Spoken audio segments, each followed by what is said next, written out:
Eh bien, chers amis, je suis extrêmement réjoui de me retrouver à nouveau avec vous dans ce charmant pays. Et je vous présente toutes mes bénédictions et agapé, bien sûr. Alors, c'est avec grande joie que je vais écouter vos questions et que nous allons échanger ensemble tout ce que vous avez à demander, tout ce que vous avez aussi, et je l'espère, à témoigner de ce que vous vivez. Vous savez que c'est cela qui est extrêmement important aujourd'hui, et de façon à faire vibrer, à faire résonner les frères et les sœurs, car cela leur permettra de se dire que ce n'est pas quelque chose qui est réservé à certains qui ont eu une ascèse ou un cheminement spirituel, mais que c'est justement votre humanité la plus simple qui vous permet de vivre agapé. Et les témoignages que vous allez me faire entendre, me faire écouter, sont bien évidemment aussi des précieux dons de vous-même que vous offrez à la totalité de l'humanité afin de propager, au-delà des mots même, la bonne nouvelle de l'état agapé que vous vivez avec de plus en plus de certitude et de plus en plus d'évidence. Alors, cher ami, je te laisse la parole pour les témoignages ou les questions. Je t'écoute. La première. On nous conseille, lorsque nous quitterons ce corps au décès, de ne pas s'attarder aux personnes entités que l'on verra. Exemple, Jésus, parents, amis, etc. Cela me dit que je verrai quelqu'un. Comment expliquer ces paroles que j'entends? Il n'y a personne. Il n'y a personne, c'est-à-dire que ça a été expliqué par tête de caboche et dans les expériences de mort imminente. Tous les frères et sœurs qui sont sortis de leur corps, qui sont pénétrés dans un tunnel, ont rencontré des êtres de lumière ou des membres de leur famille qui se mettent sur leur route par rapport au soleil et à la lumière qui est derrière eux. Ces formes de lumière que vous voyez, que ce soit des membres de la famille plus jeunes en général, toujours bien habillés, ou que ce soit des grands êtres qui sont passés sur cette terre. Et si vous êtes chrétien, vous allez voir le Christ. Si vous êtes bouddhiste, vous allez voir Bouddha. Mais ce que vous voyez n'est pas la vérité. Et au moment de votre mort, ne pensez qu'à une seule chose. La lumière qui est derrière ces fantômes, c'est votre destination, c'est ce que vous êtes. Ils ne peuvent rien contre ce que vous êtes. Mais bien évidemment, il y a une forme de séduction astrale, un peu émotionnelle, pour la plupart des expérienceurs de la mort imminente, qui bien évidemment n'ont plus peur de la mort, mais quelque part ont été leurrés par ces coquilles vides, qui sont des créations bien sûr astrales, archontiques, et qui correspondent, je dirais, à vos attachements au moment de votre mort ou à vos croyances. Si vous croyez en Christ, vous verrez le Christ. Si vous croyez en Marie, vous verrez Marie.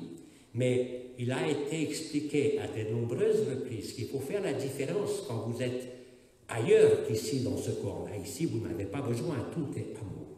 Mais quand vous mourrez, vous allez traverser le tunnel et vous allez tomber sur ces fantômes pseudo-lumineux. Bien sûr, il y a une différence essentielle. Et ce n'est pas la perception, parce que vous êtes vous faites avoir par ce que vous voyez. Mais ce que vous voyez, il vous faudra regarder précisément, à savoir que la différence essentielle entre l'astral et la pure lumière est celle-ci. Les formes que vous voyez en expérience de mort imminente, que ce soit le Christ, le Bouddha, Mahomet ou qui vous voulez, ne sont que des fantômes de lumière. C'est-à-dire que la lumière n'est pas à l'intérieur des corps, mais elle est émanée à l'extérieur, un peu comme, si vous voulez, dans les représentations, dans les églises, des saints avec l'auréole sur la tête. Mais la lumière, elle n'est pas à l'extérieur. Le vrai être de lumière est constitué de lumière. Il n'y a pas de rayonnement extérieur. Il y a une forme de lumière délimitée par une limite, mais il n'y a pas de lumière auréolée autour des personnages. Et bien évidemment, vous savez qu'il y a peut-être un certain nombre d'expérienceurs de la mort imminente qui ont traversé ces fantômes parce qu'ils ont été capables d'être attirés beaucoup plus par la lumière derrière ces personnages que par les personnages en eux-mêmes, même si c'est des membres de la famille. Ils ont traversé ces hologrammes et là, ils ont pénétré le soleil et sont ressortis de l'autre côté du soleil, c'est-à-dire au-delà de la lumière, ce qui est appelé dans la Kabbale la Ein Sof Aor. Et c'est à partir de là que ces êtres qui reviennent n'ont pas avec la même description de leur vécu. Et surtout, ils ne sont plus soumis aux émotions à l'astral, c'est-à-dire qu'ils ont découvert hors de ce corps la vérité.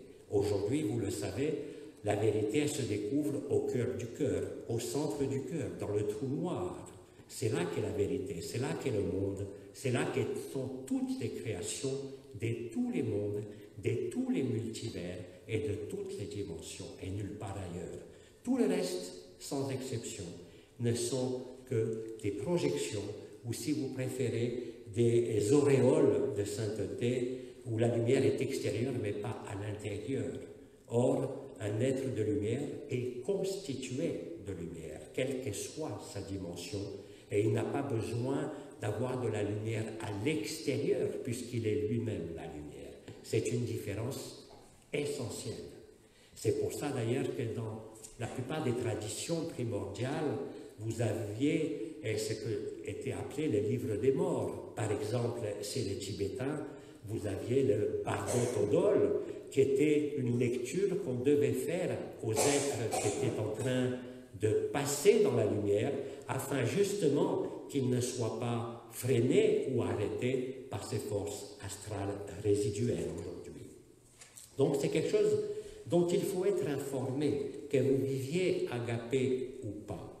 Au moment de votre transition, ce qu'on appelle la mort quand on est incarné, qui est en fait le retour à la vie maintenant, il ne faut pas être abusé par les formes, il ne faut pas être abusé par les visions, par les histoires, quelles qu'elles soient, un peu comme ici sur Terre, et dépasser, traverser tout ça pour fusionner avec la vraie lumière que vous êtes et qui ne connaît pas tous ces mondes intermédiaires, si je peux dire. Voilà ce que je peux en dire, mais ça a été déjà expliqué à de nombreuses reprises. Mais vous, vous êtes informé de la bonne nouvelle. Même si vous ne le vivez pas encore, vous êtes assuré de le vivre au moment de votre transition. Gardez simplement présent à l'esprit que vous ne devez tenir compte d'aucun pseudo-être de lumière qui vous est présenté ou d'un membre de votre famille qui vous apparaîtrait en général beaucoup plus jeune, toujours souriant et en bonne santé. Ce ne sont que des fantômes. La vérité est au-delà de la forme, au-delà de la lumière. Mais il vous faut déjà traverser cette lumière qui est votre éternité pour découvrir la source de la lumière qui est l'absolu, c'est-à-dire le néant ou l'ultime si vous préférez. C'est dans ce néant, tel que vous pouvez l'appeler depuis la personne ou le grand vide, que vous retrouvez et que vous vous souvenez de qui vous êtes antérieurement à tout rêve, c'est-à-dire antérieurement à tout monde et à toute forme. Ça, c'est lié à la conscience, c'est lié au rêve de la création, mais ce n'est pas la vérité. Tout ce qui passe, disait Bidi, n'est pas vrai. Ce qui est vrai ne peut pas passer et a toujours été présent et sera toujours présent et n'est contingenté par aucun temps, ni aucun espace, ni aucune forme, ni aucune dimension. Là est la vérité commune à tous les frères et sœurs de l'humanité, mais aussi à toutes les formes de conscience, quelle que soit leur dimension. C'est une réintégration au point initial de la création du rêve, qui n'est d'autre que cet instant final. Comme cela a été dit, vous avez déjà tout vécu. Vous n'avez pas besoin de vous en souvenir, vous avez simplement besoin de vous remémorer qui vous êtes. Et j'avais déjà expliqué, je le redis, au niveau du Québec, phare de l'humanité, votre devise est « Je me souviens ». Là est le oui, là est l'unique vérité absolue qui ne souffre aucune discussion et qui ne peut être, comme ça a été dit, que vécue et reconnue. Il n'y a aucune exception à cette règle Donc vous ne pouvez pas vous interroger sur le feu du cœur, ou vous interroger sur le feu du cœur sacré, ou sur le double tort du cœur, ou sur l'état agapé. Vous ne pouvez que le vivre, même si après, bien sûr, vous pouvez bien évidemment en témoigner avec vos mots, avec de l'art, avec des poésies, avec ce que vous voulez. Hein, mais c'est quelque chose qui ne peut être que vécu. Et comme disait Bidi, la compréhension découle du vécu, mais jamais d'une compréhension intellectuelle. Et comme chacun de vous, ici sur cette terre, nécessairement vivra la transition, indépendamment même de l'événement, si je peux dire. Vous savez tous que quand nous sommes incarnés, nous ne faisons que passer entre ce qui est appelé la naissance et la mort. Mais la vérité ne connaît pas ni naissance ni mort, et vous êtes cela. En vérité, vous n'êtes jamais né et vous n'êtes jamais mort. Vous avez toujours été là. Ce n'est pas des jeux de mots, c'est la stricte vérité commune à toute conscience, dès que la conscience est vue pour ce qu'elle est, c'est-à-dire un mécanisme projectif, un mécanisme d'extériorisation, des manifestations et de perception. Mais vous êtes antérieur à tout cela. Mais ne vous faites pas de soucis, parce que je vous rappelle qu'il existe un moment collectif qui a été nommé l'événement, quelle qu'en soit sa forme, qui intéressera l'ensemble des consciences de la Terre, sans distinction d'aucune sorte.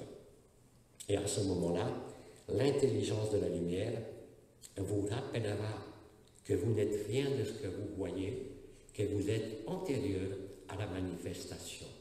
Et vous avez aujourd'hui, et chaque jour qui passe, de façon de plus en plus importante, l'opportunité de vivre cela. Tête de Caboche vous a expliqué, ainsi que Bidi, Abba, Nolwaden et Faham vous l'explique, je crois, à chaque rencontre agapée. Hein? Mais la répétition est la base de la pédagogie. Ce n'est pas pour vous convaincre de quoi que ce soit, ni pour vous obliger à croire, surtout pas, mais pour vous donner les informations indispensables qui surviendront inévitablement au moment de la transition, ou si vous préférez, au moment de l'événement collectif. Alors, chers amis, nous pouvons continuer. Une question. Les 3 étoiles incarnées sur Terre ont-elles encore une mission à accomplir? Je vous rappelle que vous avez tous, sans aucune exception, la même mission, qui n'est pas une mission, qui est de vous retrouver. Tout le reste aujourd'hui n'a plus aucune espèce d'importance. Vous êtes tous les étoiles, vous êtes tous les Melchisédek, vous êtes tous la source, et vous êtes tous la pure lumière, et vous êtes tous l'absolu. Tout le reste ne sont que des éléments du parcours de l'histoire. Donc il ne sert à rien de revenir sur ces étoiles. L'enseignement a été parfaitement structuré pendant de nombreuses années, mais vous n'êtes plus dans une période d'enseignement ou de questionnement sur, je dirais, ce qui représenterait des fariboles ou des babioles, qui n'ont aucune importance dorénavant par rapport à la vérité révélée et vécue. Donc je ne répondrai pas à cette question. Vous avez tous exactement la même mission. Vous réveiller, vous souvenir qu'il n'y a jamais eu personne et que vous êtes antérieur à la lumière. Là est la grâce, là est la béatitude, là est l'extase, et là est la vérité absolue et unique où chacun de vous ne peut que se reconnaître en totalité. Donc ne pensez plus aux étoiles, ne pensez plus aux portes, ne pensez plus aux énergies, ne pensez plus aux vibrations. Pensez simplement, si vous voulez penser encore, à Agapé. Pas pour le définir, pas pour l'expliquer, mais pour le vivre. Et la meilleure posture, vous le savez, c'est l'humilité, la simplicité et bien évidemment l'instant présent, le moment présent, ce qui est présent là, dépouillé de tout passé et de tout avenir ou de toute projection. Là est la béatitude, nulle part ailleurs. Aucune montée vibratoire ne vous conduira à cette vérité ultime. Ça a été dit et expliqué d'innombrables façons et par d'innombrables voies, vous voyez. Donc ne vous occupez pas des étoiles incarnées ou pas incarnées, parce que je peux vous dire aujourd'hui que tout cela, comme nous l'avons toujours dit, est en vous. Et vous n'avez pas besoin de nommer, vous avez besoin de vous nommer, vous, parce qu'il n'y a que vous, avant de comprendre que tout est en vous, et avant de vivre qu'il n'y a personne. On peut continuer, cher ami. Une autre question. Que signifie aujourd'hui de vivre durant la nuit des orgasmes involontaires? Et quelle est la question par rapport à ça? La signification. Que signifie vivre durant la nuit des orgasmes involontaires? Oh, c'est un processus qui a existé déjà durant l'année, à la fin de l'année 2011, quand le noyau cristallin de la Terre a été libéré, et c'est accompagné de la montée de ce qui était nommé à l'époque l'onde de vie qui partait du noyau cristallin de la Terre, passait par vos pieds et remontait le long des membres inférieurs pour fusionner avec le canal de l'éther, ou si vous préférez, ce qu'on appelle la Shushumna. Hein? Donc, cette énergie particulière, ce noyau cristallin de la Terre qui est lié au souvenir du premier rêve de la création, a pénétré certains d'entre vous, et déjà durant l'année 2012, il y avait beaucoup d'orgasmes dits involontaires, comme dit cette sœur, qui se produisaient. C'est une jouissance réellement sexuelle, mais sans sexe. C'est-à-dire que c'était l'onde de vie qui montait, ce feu qui se propageait, qui déclenchait cette jouissance et cet orgasme qui n'a pas besoin d'activité sexuelle.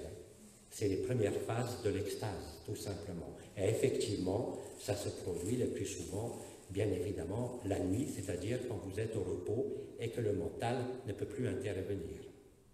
Donc c'est un processus qui est tout à fait possible. Je ne dis pas qu'il est indispensable, qu'il se produit chez tout le monde, mais effectivement, vous êtes nombreux à avoir constaté ce mécanisme d'orgasme nocturne, totalement, comme tu as dit, involontaire, c'est-à-dire non recherché, et qui participe sur le plan mécanique, vibratoire et énergétique à la fusion de l'onde de vie au niveau du sacrum et du petit bassin, qui permet au feu du cœur de remonter jusqu'au cœur et jusqu'au sommet du crâne. Oui, donc il peut y avoir des phénomènes extatiques, mais au niveau du cœur, mais des phénomènes orgasmiques directement au niveau du petit bassin. C'est tout à fait normal, et quand ça se produit, il n'y a rien à rechercher comme explication. C'est l'alchimie entre la vérité et l'éphémère, entre ce qui est le simulacre et le sacré. C'est la même chose, c'est la rencontre de l'éphémère et de l'éternel, avec un degré d'acuité beaucoup plus important que durant, bien sûr, les années 2012 et suivantes. Parce que vous le savez, il n'y a plus de restrictions, de miroitement liées à l'anomalie primaire, que tout un chacun de partout sur cette terre a la même aptitude à vivre agapé, à condition d'être informé, non pas de ce qu'est agapé, mais qu'il suffit simplement, si je peux dire, de retourner sa conscience sans demande au point central du cœur, ce que nous avions nommé le cœur du cœur, pour voir apparaître Shantinilaya, ou la demeure de paix suprême. Donc, il n'y a pas à analyser, il y a juste à le vivre. Ne vous encombrez pas la tête avec des explications. Tout ce qu'il se produit, je vais vous donner une bonne recette. Acceptez simplement et vérifiez par vous-même que si vous acceptez ce qui se manifeste, quelle que soit la manifestation, dans votre corps, dans votre vie, et ce, dans tous les secteurs, quels qu'ils soient, si vous cherchez à comprendre, à ce moment-là, vous entrez involontairement en résistance. Et vous savez que la résistance crée un feu encore plus intense, parce que c'est la consommation du feu de la conscience, je dirais, ordinaire, ou du feu vital, par le feu igné.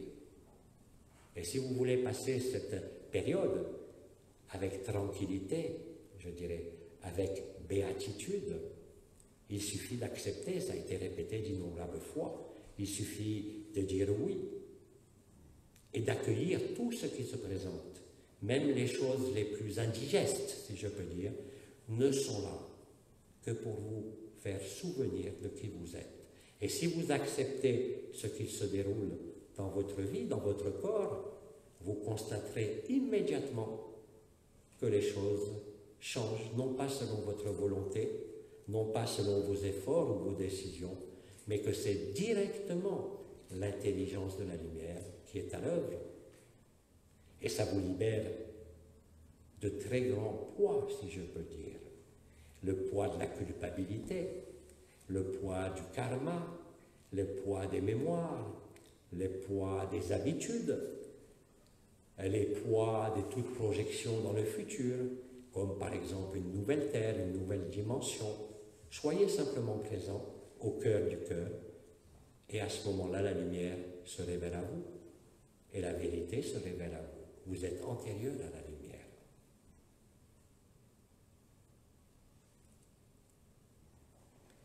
Alors, cher ami, je t'écoute. C'est un témoignage d'une sœur qui n'est pas présente, et le témoignage s'échelonne sur 2 jours consécutifs. D'accord. Bonjour Oma et à vous tous réunis en ce moment. J'aimerais vous partager un témoignage d'un vécu. Mon conjoint vit, depuis presque 1 an, beaucoup d'événements, une ou plusieurs à la fois. Il vit son éphémère à plein et il a beaucoup de difficultés avec ma façon d'être depuis que j'ai reçu de plein fouet la lumière. Mais il tient le coup. Je ne peux lui parler de presque rien car il ne croit pas à cela et je le respecte. Quelquefois, j'ose lui parler très doucement et le plus simplement des choses et il résiste. Alors je laisse tomber. Depuis environ 1 mois, il voit une lumière et au début, me dit-il, elle était assez loin de lui et il la voit tous les jours et quelquefois 1 à 3 fois dans la même soirée. Hier, il me partage que la lumière est revenue 3 fois dans la même soirée. Cela faisait quelques jours qu'elle n'était pas venue. Sauf que sa première manifestation, la lumière se trouvait directement sur son épaule gauche. À chaque fois, elle est toujours du côté gauche. La 2e fois, la lumière s'est changée en colombe et s'est envolée. Et la 3e fois, elle s'est tenue devant lui. Il regardait la télé et nous avons un écran géant. Et il lui a demandé pourquoi il venait le voir, mais n'a pour l'instant pas reçu de réponse. Je crois que 2 jours après, il apprend que sa sœur, qui avait un abcès, elle était allée voir le dentiste et finalement un spécialiste chirurgien. En se réveillant, elle était très agitée, qu'ils ont dû l'endormir à nouveau. Ils ont dû l'envoyer d'urgence à l'hôpital car elle ne se réveillait plus. Elle est restée presque 24 heures endormie. Quand elle est revenue à elle, elle ne parle plus, est encore très agitée et ne reconnaît plus personne. Les médecins ne savent pas ce qu'elle a. Les médecins décident donc de la mettre dans le coma pour 24 heures en espérant qu'elle soit moins agitée et font des tests. Mon conjoint, qui habituellement est très touché par les émotions, me confie qu'il est le seul à ne pas avoir pleuré, me dit qu'il a confiance que tout se passera bien. Ce n'est pas son habitude. Il a dit pour finir, peut-être que ma famille va penser, il n'aime pas sa sœur. Il était en plein contrôle de ses émotions. Ce fut très nouveau pour moi de le voir comme ça et très heureuse en même temps. Je crois que la lumière a fait beaucoup de travail en lui et je suis remplie de gratitude de voir comment il se porte mieux dans sa vie de tous les jours, avant même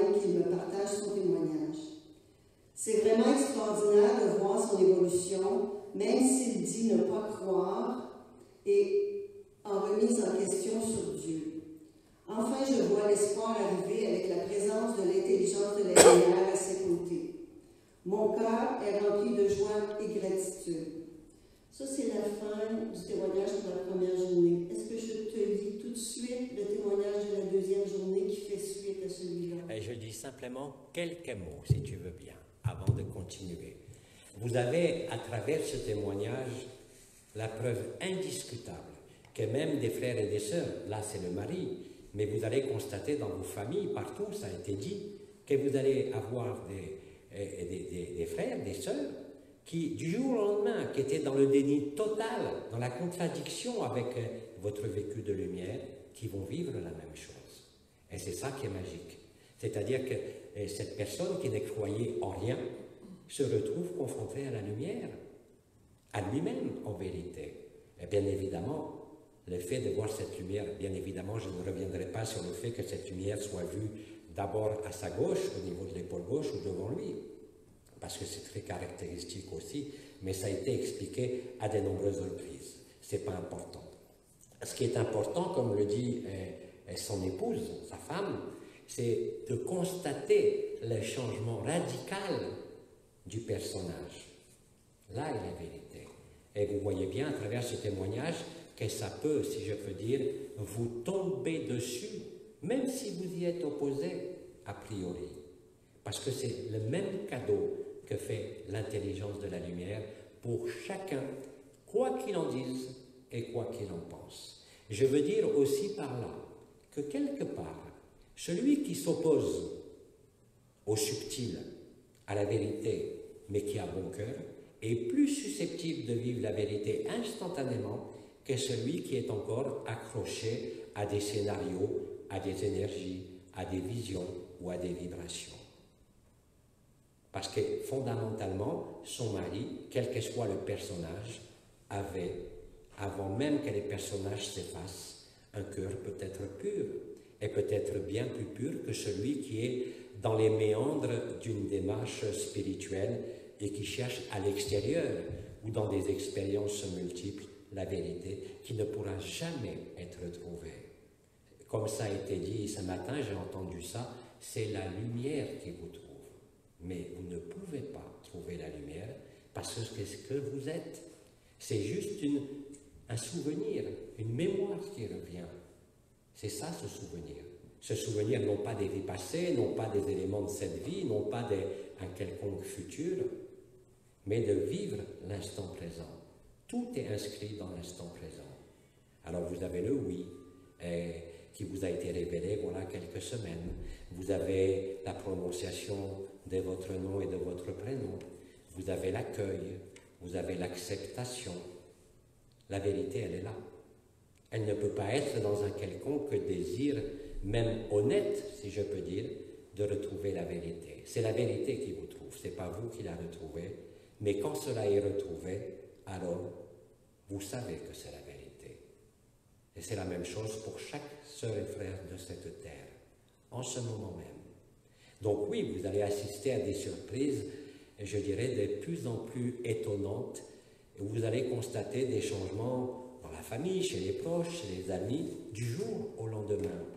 Des gens qui étaient peut-être, comme vous disiez, matérialistes, qui ne voulaient croire en rien, et qui pourtant avaient un cœur pur, quelque part, même si le personnage était fermé, rigide, austère.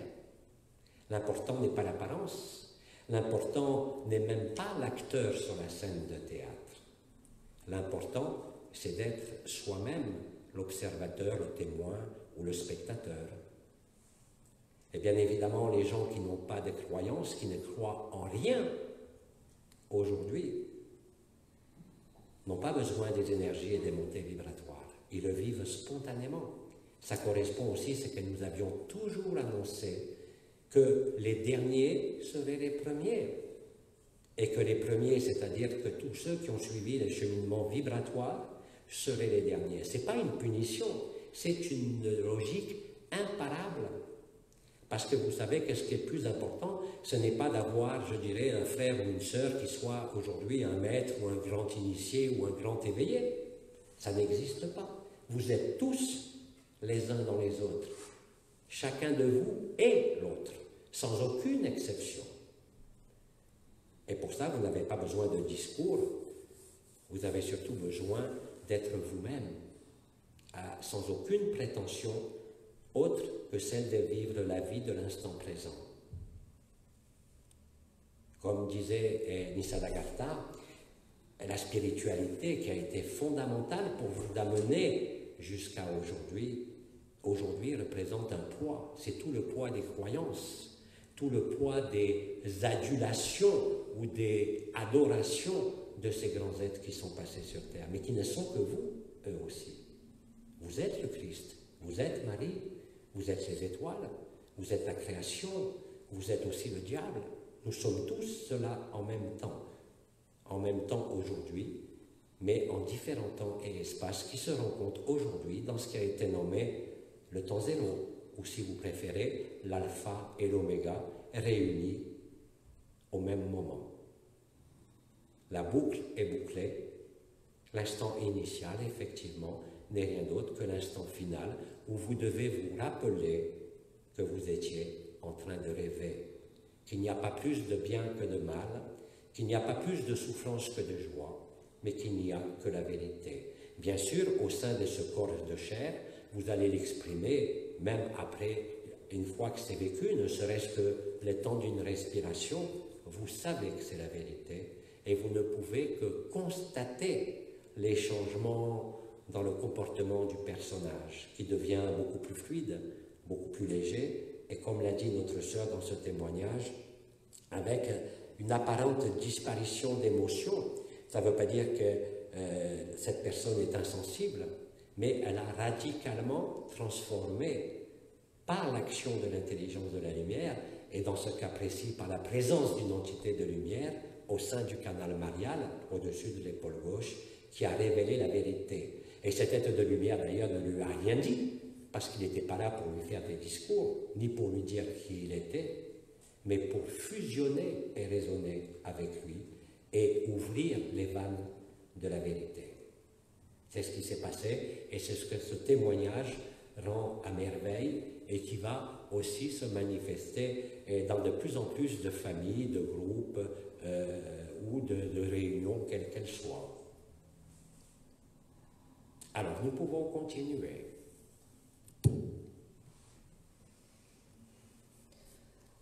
À la suite du témoignage, cette partie-là concerne la sœur de son frère. Les médecins ne savent pas ce qu'elle a. Ils passent des tests et pour l'instant, les tests sont tous négatifs. Ils ont passé un électro pour le cerveau parce qu'elle faisait des crises d'épilepsie. Ils l'ont mise au moins à 3 reprises dans le coma artificiel car elle était trop agitée. Elle tremblait. On dirait qu'elle vit un choc. Ce matin, ils l'ont réveillée, mais pas plus de nouvelles. Merci, Omar. Pouvez-vous mettre un éclairage sur ces événements et gratitude pour votre accompagnement ici-bas? Oui, ça s'appelle ce que vit cette sœur à travers ce sommeil un peu particulier où tout le monde, bien sûr, au niveau médical, s'affole pour trouver la raison. Je peux te dire qu'ils ne la trouveront pas. C'est des mécanismes de stase spontanée qui commencent à apparaître chez des frères et sœurs qui ne se doutent pas du tout de ce que c'est. Comme une espèce de léthargie qui vous prend, où le corps peut effectivement ne plus répondre et vous pouvez vous endormir sans pouvoir être réveillé. Vous savez qu'en ce moment, vous avez des frères et des sœurs qui luttent pour rester encore incarnés. Ils savent qu'ils peuvent partir à volonté, mais ils resteront jusqu'au bout pour assister à la scène finale et vous accompagner. Mais ils ne sont plus attachés en aucune manière à ce corps, à cette vie et à l'éphémère, c'est-à-dire au rêve. Ils sont réveillés de manière définitive, mais ils acceptent quelque part, parfois avec difficulté, de laisser le rêve se poursuivre pour accompagner jusqu'au dernier moment le rêve de la création. Donc ne vous alarmez pas, vous allez constater, au-delà des réveils spontanés, comme dans la première partie du témoignage, qu'il y a aussi des cas où vous avez des frères et des sœurs qui semblent d'un coup tomber dans une espèce de catalepsie ou d'états de stase, comme nous avons expliqué longuement, qui correspondent à la proximité de l'événement collectif, bien sûr. Alors, à propos là, vous savez que nous sommes en décembre, bien sûr, que j'avais parlé du mois de novembre comme le novembre noir. Vous avez pu constater tout ce qui s'est passé sur cette terre. Le mois de décembre sera le mois multicolore, c'est-à-dire que vous allez en voir de toutes les couleurs, à tous les niveaux, des choses stupéfiantes. Et je ne parle pas seulement d'événements climatiques ou d'activités élémentaires. Beaucoup de surprises, beaucoup de miracles, beaucoup de transformations, beaucoup d'événements soudains de différentes natures vont se produire en beaucoup d'entre vous durant cette période jusqu'à la fin de l'année. Et rappelez-vous que bien sûr, le réflexe premier, c'est de chercher une raison médicale ou de chercher une cause, des entités, des attaques ou autre chose. Peu importe, tout ça n'est rien. Mais si cette sœur revient complètement, elle pourra elle aussi témoigner de ce qu'elle a vécu dans ces moments de catalepsie, de stase ou de sommeil dont elle ne peut plus sortir. Vous avez l'événement qui est à la porte, la stase, les 3 jours, la visibilité de Nibiru, tous ces événements que nous avions expliqués voilà de nombreuses années sont en train de se dérouler sous vos yeux. Bien sûr, il n'y a pas de date, mais ça peut être d'une minute à l'autre, ça peut être dans plusieurs mois, mais ça n'a aucune espèce d'importance, parce que quand vous vivez la vérité, le temps importe peu. Et comme j'ai eu l'occasion de le dire et je le redis maintenant, plus les jours passent dans la tranquillité relative, plus c'est une aubaine, c'est une opportunité exceptionnelle d'installer et d'asseoir, si je peux dire, encore plus la vérité et la bonne nouvelle, afin que l'information circule en chacun. Parce que plus vous serez nombreux à le vivre en anticipation de l'événement, plus le choc de l'humanité dans sa phase résolutoire sera adouci. Vous vous réveillez sans difficulté, sans avoir besoin de traverser trop de cauchemars. Acceptez ce qui se produit dans votre vie, non pas comme un renoncement ou une faillite de votre volonté, mais vraiment comme une forme de transcendance et de traversée de l'illusion qui vous révèle la vérité que vous êtes. Et ça, c'est fondamental. Plus vous êtes simple, plus vous êtes disponible pour vivre ce que vous avez à vivre quand quelqu'un s'adresse à vous. Je ne parle pas uniquement de la rencontre, mais même dans la rue, quelqu'un vous demande un renseignement pour trouver sa route. Il y a aussi une résonance qui se fait à ce moment-là. Et plus vous êtes disponible pour répondre, pour servir, même pour donner la route à quelqu'un, plus vous allez faire vivre Agapé et la résonance Agapé en vous et en l'autre. Vous n'avez pas besoin de le connaître. Vous n'avez pas besoin de savoir qui il est, puisqu'il est vous. Soyez simplement dans cette notion de service à l'autre, qui n'est que vous. Soyez disponible à chaque minute de votre vie pour ce qui se déroule. Vous n'avez rien d'autre à faire. Tout le reste, c'est de l'amusement. Alors je sais que Tête de Caboche s'amuse en ce moment avec des ondes. Vous avez le droit de vous amuser avec ce que vous voulez. Vous pouvez peindre, vous pouvez rire, vous pouvez chanter. Le principal, c'est d'être pleinement présent à ce que vous faites ou ce que vous êtes. Tout le reste se fait automatiquement. Le témoignage de cette femme avec son mari tout à l'heure est éloquent, n'est-ce pas? Il décrit un processus qui est à l'œuvre de partout. Vous allez avoir de plus en plus, par exemple, ce que je nommais les méchants garçons. Je ne parle pas des archontes, mais des frères et sœurs humains et qui étaient dans la prédation, et dans certaines professions, dans certains comportements, qui du jour au lendemain vont se mettre à pleurer et à demander pardon à eux-mêmes, aux autres, et vont se transformer. Ils n'ont pas besoin de savoir qu'il y a des étoiles, qu'il y a le Christ, qu'il y a Marie, qu'il y a Bouddha. C'est fini tout ça. Toutes ces histoires religieuses, spirituelles, appartiennent au simulacre, au passé. La vérité n'a besoin d'aucun décor. Elle n'a pas besoin d'histoire. Elle n'a pas besoin de maître. Elle n'a pas besoin de Dieu, ni de diable. Vous êtes tout cela à la fois. Bien sûr. Vivez-le. Et vous ne pourrez que vous souvenir de qui vous êtes antérieurement à la forme, antérieurement au monde. C'est tellement simple, comme dit Abba, que c'est tellement simple qu'on ne peut pas y croire. Et d'ailleurs, il ne vaut mieux pas y croire. Il faut simplement le vivre. La croyance ne sert à rien.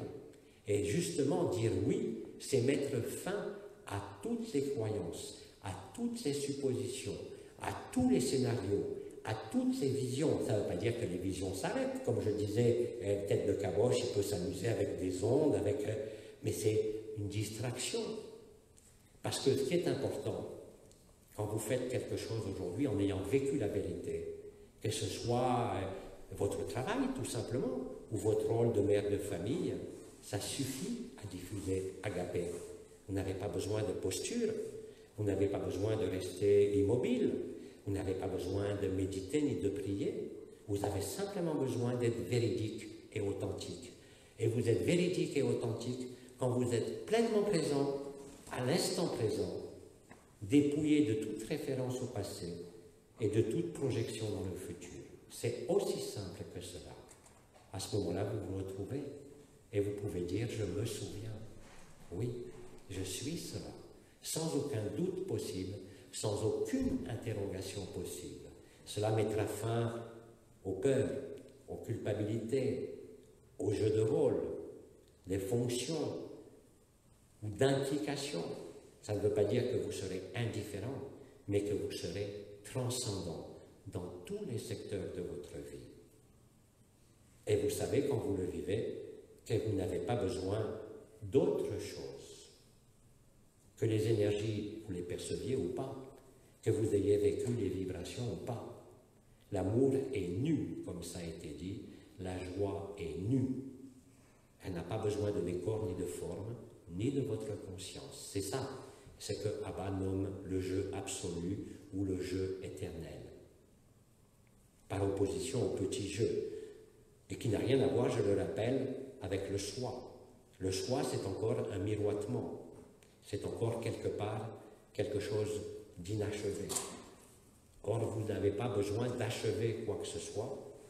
Quand vous le vivez, vous ne pouvez que dire « ça a toujours été là, mais je l'avais oublié ». C'est ça la bonne nouvelle. Allez, on continue.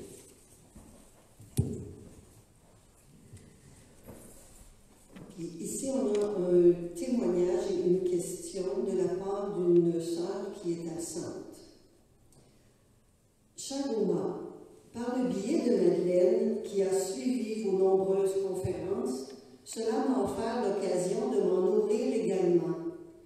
Je viens, quoique inconnu de vous, vous raconter ma vie pour obtenir de l'aide qui favorisera, certes, le temps qui me reste à vivre sur le plan terrestre. J'ai 88 ans.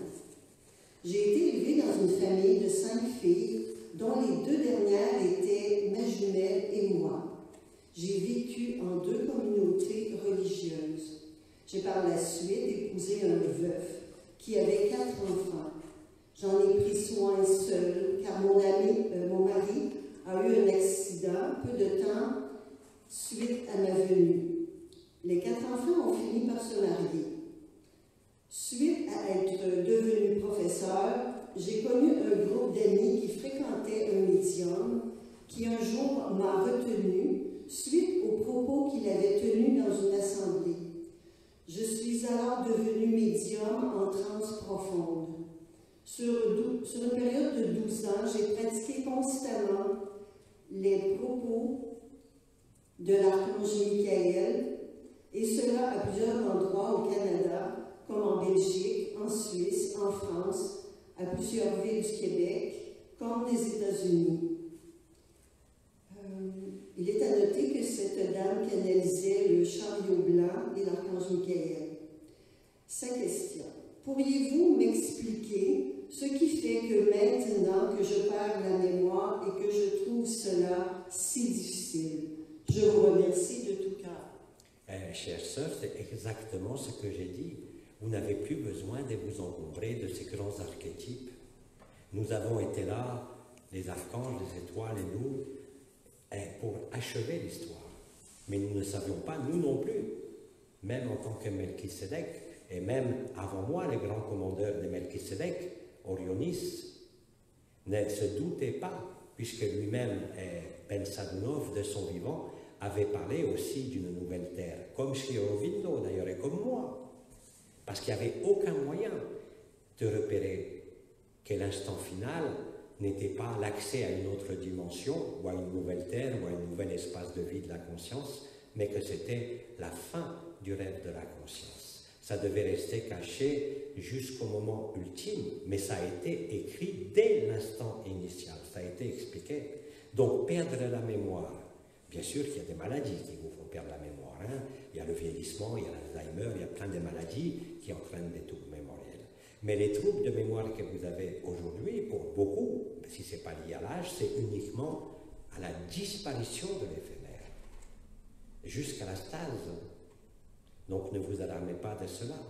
Et bien évidemment, quand tu parles des canalisations que tu as organisées avec une médium, je te rappelle que moi aussi, avant de m'exprimer par l'intermédiaire de Tête de Caboche, j'étais déjà venu avant les années 80, après ma mort, tout de suite après ma mort, au début des années 90, auprès d'un médium qui s'appelait Rémi, et je me faisais appeler Homme, pour ne pas être reconnu, entre guillemets.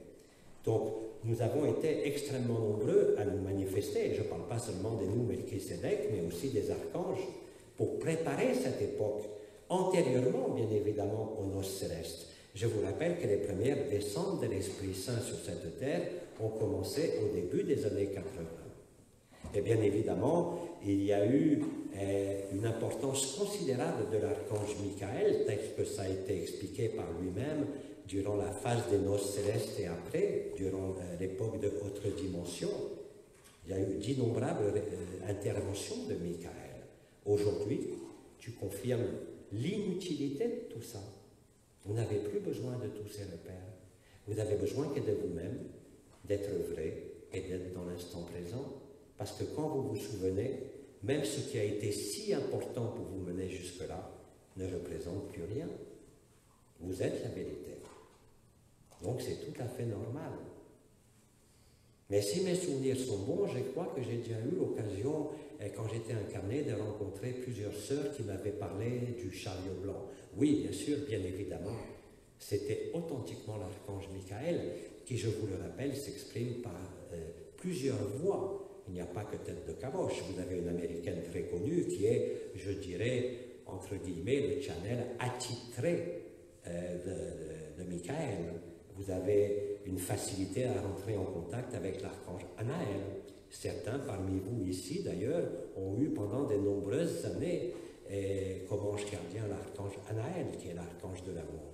Tous ceux qui sont reliés à des notions historiques, qui n'ont plus cours, certes, mais que vous avez néanmoins vécues, que ce soit l'histoire de la Sainte Famille, au sens large, c'est-à-dire pas uniquement le Christ et Marie, mais tous ceux qui étaient présents à ce moment-là se retrouvent aujourd'hui. Qu'est-ce qui se passe? Vous n'avez pas besoin de vous rappeler ces vies passées. Mais par exemple, vous rencontrez un frère ou une sœur, vous vous mettez à frissonner, à pleurer ou à vous reconnaître, même en entendant la voix. Oui, parce que vous faites partie de la Sainte Famille. Ce n'est pas quelque chose de supérieur, c'est simplement quelque chose que vous aviez vécu parce que vous étiez incarné à l'époque du Christ. Il y a d'autres saintes familles, chez Krishna, chez les hindous par exemple, mais aussi dans d'autres religions. C'est une reconnexion, bien évidemment. Et elle est réelle. Vous n'avez pas besoin de replonger dans le passé pour retrouver ces vies éventuelles. Si elles viennent spontanément, c'est bien. Mais vous n'en avez pas besoin. C'est comme l'histoire de ce mari tout à l'heure qui voit cette lumière à côté de lui et qui ne lui répond pas. Vous avez juste besoin de raisonner, de vous aimer, de vous serrer dans les bras. C'est en silence que ça se passe. Vous n'avez pas besoin de réveiller le passé. Le passé est passé, il est lettre morte, il est inutile aujourd'hui. Mais néanmoins, il y a une reconnexion à travers votre incarnation passée en tant que personnage à l'époque du Christ. Vous étiez présent d'une manière ou d'une autre à cette époque. Et vous avez donc bénéficié, pour ceux qui étaient incarnés à cette époque, même sans avoir rencontré le Christ, au moment du tremblement de terre de Pâques, au moment de la résurrection du Christ, vous avez tous, quand vous étiez incarnés à ce moment-là, porté en vous, au niveau de l'âme, vous avez été marqués au fer rouge par l'énergie christique pour ce moment présent que vous vivez.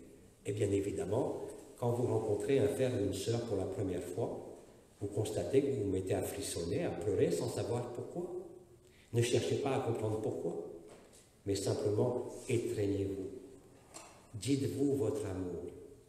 Vous n'avez pas besoin de vous rappeler cette vie, mais c'est ça qui vous aide à vous rappeler de qui vous êtes. Parce que vous étiez porteur au niveau de l'âme, de cette semence christique. Si vous étiez incarné à ce moment-là, pas nécessairement en Palestine, mais à ce moment-là, j'ai bien dit. De la même façon que vous avez d'autres saintes familles qui se retrouvent aujourd'hui. Tous ceux qui étaient présents lors de la création de l'Atlantide, quand la Jérusalem céleste s'est posée à Teotihuacan au Mexique, il y a eu une assemblée, d'ailleurs ça s'appelait le Concile d'Alta, qui a eu lieu au mois de mai en 50 731 avant Jésus-Christ, où il y avait entre 30 et 50 000 personnes qui étaient venues accueillir l'atterrissage de la Jérusalem céleste avec les 12 Elohim qui étaient présents dedans. Et tous ceux qui ont vécu à cette époque, voilà 50 000 ans qui étaient incarnés, portent de la même manière au niveau de l'âme cette marque au fer rouge qui se réveille aujourd'hui.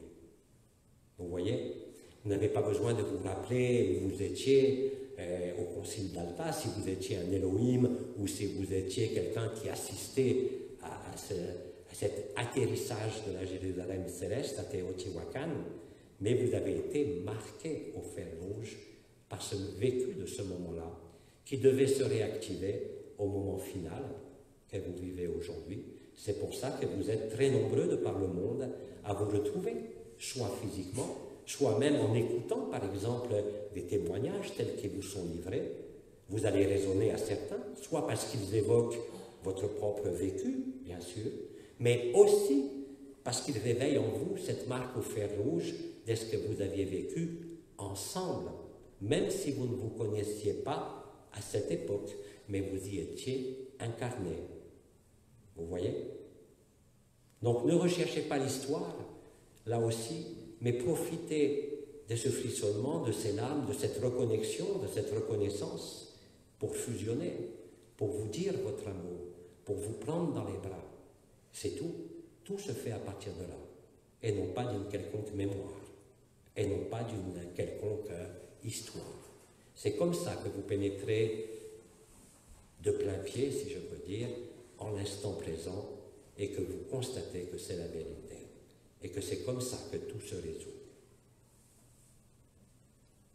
Soyez disponibles pour vivre ce qu'est à vivre dans l'instant, je dirais, indépendamment de tout historique, de toute mémoire ou de tout souvenir. Les seuls souvenirs importants, c'est de vous souvenir de qui vous êtes avant la forme. Et ça, ce ne sont que des prétextes, puisque je vous rappelle que le scénario de tous les rêves de la création se sont produits à l'instant initial, puisque le temps n'existe pas, et l'espace encore moins. Tout a été écrit à la perfection. Le scénario des rêves, tous les scénarios sont exactement les mêmes et n'ont été construits que pour ne pas perdre le fil de qui vous êtes, que vous réveillez aujourd'hui, dont vous vous souvenez, et qui vous comble de grâce, qui vous comble de joie, de légèreté, de vérité. Tout le reste, effectivement, comme le disait notre sœur, est devenu aujourd'hui superflu et inutile. Mais même si à cette époque, ça a été extrêmement important. Alors tu as parlé du châle blanc par rapport à l'archange Michael. Je vous invite d'ailleurs, si vous avez l'opportunité de retrouver certaines de ces enregistrements, de percevoir la qualité vibratoire qui était présente et qui préparait cet instant présent. Bidi Nisargadatta incarné, dans sa dernière incarnation, avait bien dit que ses paroles ne pouvaient pas échouer. Vous le vérifiez aujourd'hui. À l'époque, personne ne comprenait rien. Et de la même façon, quand Frère K faisait ses conférences, c'était captivant, mais personne ne vivait la même chose que lui. Aujourd'hui, vous êtes tous des Krishnamurti. Vous êtes tous des Sri Aurobindo. Si vous relisez, par exemple, certains poèmes de Sri Aurobindo qui sont en rapport avec le feu du cœur sacré, vous allez effectivement découvrir que c'est exactement ce que vous vivez. Tout ça a été un travail, entre guillemets, sont des jalons qui avaient été écrits pour vous permettre, si je peux dire, de vous diriger, de vous canaliser vers ce moment final avec de plus en plus de légèreté, d'évidence et de grâce. Mais effectivement, aujourd'hui, c'est totalement inutile. Il faut vous dépouiller de toutes ces fouillures, de tous ces archétypes qui pourtant vous ont conduit jusque là où vous êtes aujourd'hui. Rendez grâce, remerciez, mais vous n'avez plus besoin de vous appuyer sur ça. Vous avez simplement besoin de vous appuyer sur ce qui est au milieu de votre poitrine. Tout y est dans le cœur du cœur. Et effectivement, tout le reste est devenu inutile. Mais ce n'était pas inutile dans le scénario de l'histoire, bien sûr. Nous pouvons continuer. C'est une question. Cher Oma, autrefois, lorsque je rentrais dans mon cœur, je voyais la lumière. Aujourd'hui, dès que j'installe ma conscience sur le cœur du cœur, c'est le trou noir et que du noir. Je me perds dans ce trou, je deviens le tout, c'est-à-dire que j'ai dépassé la lumière. Merci, Oma.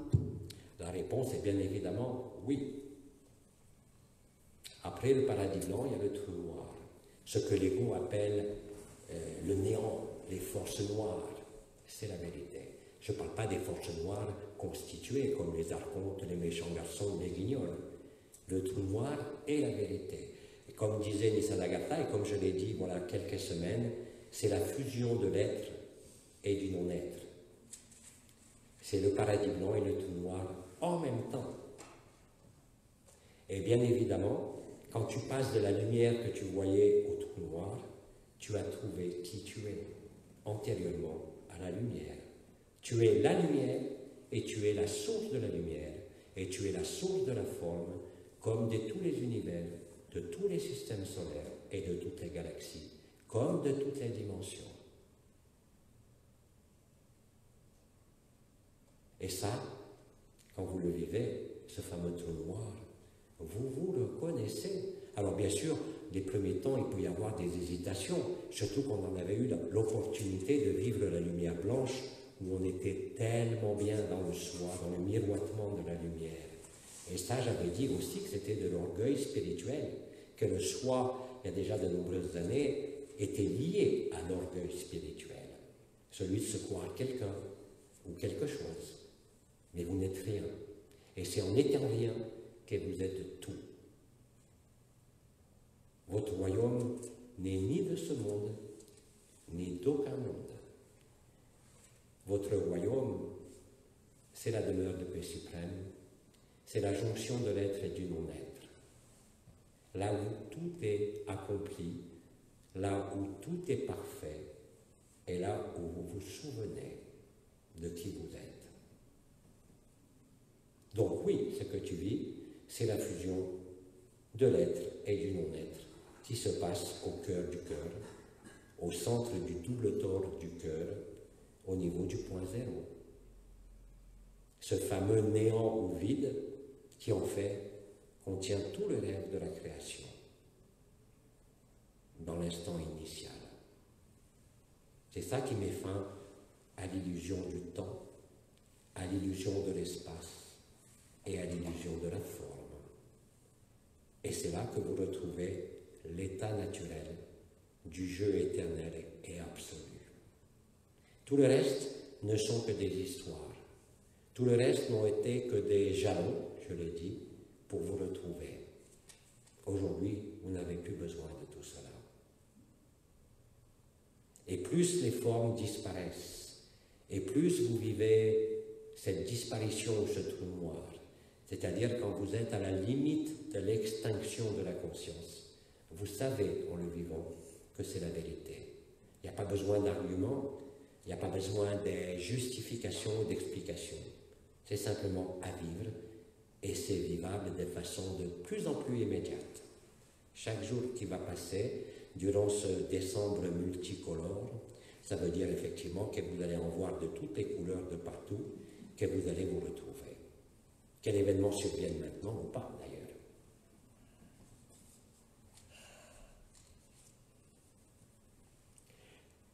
J'ai répondu à la question. Alors, question, témoignage suivant. Il n'y a plus de questions écrites. Alors, si nous avons des frères et des sœurs qui veulent... Excusez-moi, il y a des questions qui viennent par courriel. Alors, on t'écoute. Viens t'asseoir avec le micro. Bon. Le premier témoignage.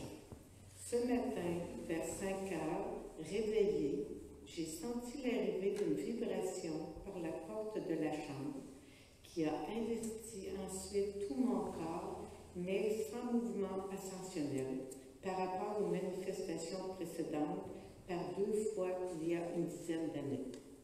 Tout vibrait en moi. C'était très rapide avec un léger son, puis cela s'est arrêté. C'est un témoignage et par curiosité, qu'en est-il? Merci, Agapé. Merci.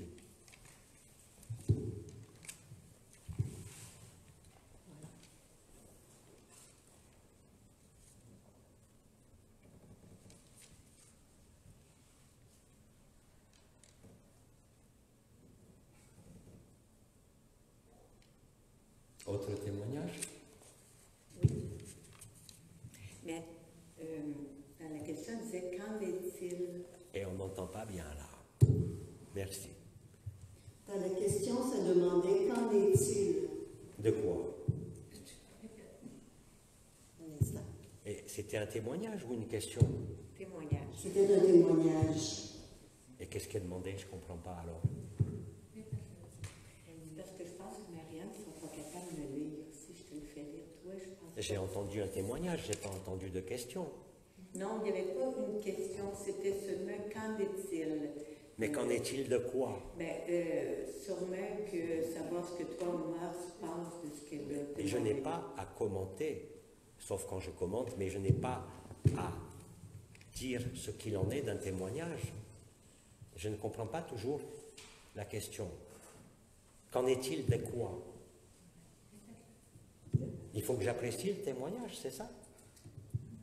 Est-ce que tu veux qu'on te le relise? Ben, je veux bien qu'on le relise, mais je ne vois pas ce qu'il en est. Je veux pas, que voulez-vous que je dise par rapport à cela? Okay. Soit il y a une question claire, mais qu'en est-il? Ça ne veut rien dire. Ça serait une autre question, il faudrait demander. Oui, mais on ne sait pas ce qu'elle La personne s'interroge peut-être sur la validité de ce qu'elle a vécu, c'est ça? Probablement, oui. Ben, elle n'a pas posé la question. Si elle a vécu, elle a vécu. Il croyait sûrement que tu pouvais apporter un éclairage sur ce qu'elle a vécu. Alors, recommençons à le lire une deuxième fois. Ce matin, vers 5 heures, réveillée, j'ai senti l'arrivée d'une vibration par la porte de la chambre qui a investi ensuite tout mon corps, mais sans mouvement ascensionnel par rapport aux manifestations précédentes par 2 fois, il y a une dizaine d'années. Tout vibrait en moi. C'était très rapide avec un léger son. Puis cela s'est arrêté. Merci, Agapé. Mais je ne comprends toujours pas. Elle a vécu un processus vibratoire de fusion, d'agapé, de communion et de résonance, c'est tout. Regardez, vous avez eu tout à l'heure le témoignage de cette femme qui parlait de son mari, qui ne croyait en rien, qui voit la lumière, qui a interrogé la lumière. Elle est restée silencieuse. L'important, c'est le vécu, ce n'est pas l'explication, non? Ça a été un phénomène de résonance, qu'elle termine d'ailleurs le témoignage par Agapé. Oui, c'est un processus vibratoire. Ça n'appelle pas des commentaires. La question qu'en est-il, je ne comprends toujours pas.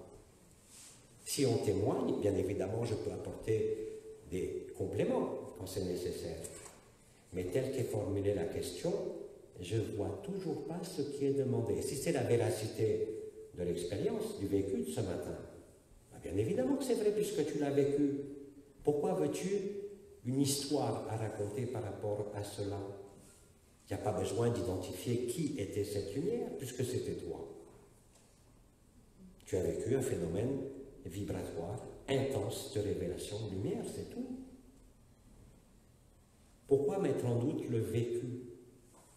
Surtout que là, il ne s'agit pas de processus de vision ou à proprement parler de perception énergétique à un point ou à un autre.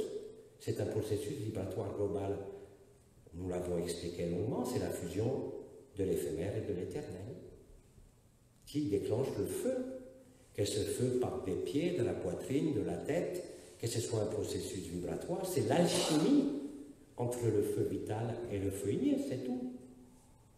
Alors, soit j'ai répondu à la question, soit j'ai toujours pas compris. Et si la sœur est là, il faut qu'elle vienne demander, dire ce qu'elle entend par qu'en est-il. La sœur est absente. Alors, je ne peux pas répondre plus que ça. C'est bien. Mais la question est tellement vague. Elle s'interroge elle-même, peut-être c'est ça, sur son propre vécu. Mais ça ne sert à rien, l'important c'est de le vivre. Les explications viennent d'elles-mêmes après. Quand je donne des repères qui accompagnent vos témoignages, c'est juste des repères soit précis au niveau du corps, comme par exemple tout à l'heure la boule de lumière sur l'épaule gauche qui est en rapport avec le canal marial. Mais là, c'est un processus vibratoire qu'elle a vécu, des fusions alchimiques entre l'éphémère et l'éternel. Que ce soit son éphémère et son éternel à elle, ou ce que vous pourriez appeler une entité, peu importe. Le but est de raisonner ensemble, de vibrer ensemble, de se reconnaître ensemble. Allez, on continue. Un deuxième témoignage. Conséquences d'Agapé sur le corps physique et surtout le système digestif. La sensation de faim diminue. Je mange très peu. Ne suis plus gourmande. C'est parfois contradictoire car je ne sais plus si j'ai faim. Je mange quand même. Alors, il y a une lourdeur au niveau de l'estomac avec nausée. Le transit est perturbé. Cela passe de la constipation à un transit normal. Le va-et-vient entre l'éphémère et l'absolu est rapide. C'est comme si le corps peine à suivre. Dans ces cas-là, c'est le rien faire qui prime ou être dans la création dans mon atelier. Alors la paix. Merci, Agapé. C'est la même personne? Non, Ou c'est une autre personne? C'est une autre personne. Merci.